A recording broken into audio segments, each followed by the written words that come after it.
Наша клучна заложба е создавање армија на иднината, престижна, професионална и модерна, по принципот на гарантирање мир и стабилност, институции со висок кредибилитет како и модел за градење доверба и меѓусебно почитување, изјави министерот за одбрана Фатмир Бесими на презентацијата на годишната програма за одбележувањето на љубилеот 20 години на армијата на Република Македонија.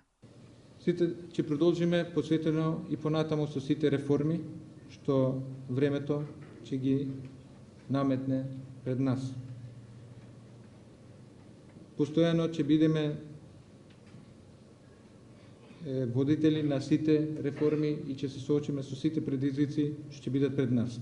Началникот на Генералштаб на АРМ генерал мајор Горан Чокотевски потенцираше дека АРМ за релативно кус период успеа да ги достигне бараните стандарди од НАТО и рамноправно да учествува во меѓународните мировни мисии со партнерите на Алијансата.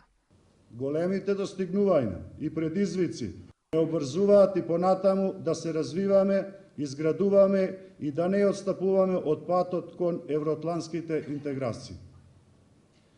Затоа во годината, кога се навршуваат 20 години од остварувањето на вековниот сон за создавање на сопствена армија, сакаме јубилеот 20 години армија на Република Македонија достојно да го одбележиме во тесна координација и со поддршка од граѓаните на Република Македонија. Презентацијата свечено се одбележа со изведбата на војниот оркестар и војните знамења на единиците на АРМ.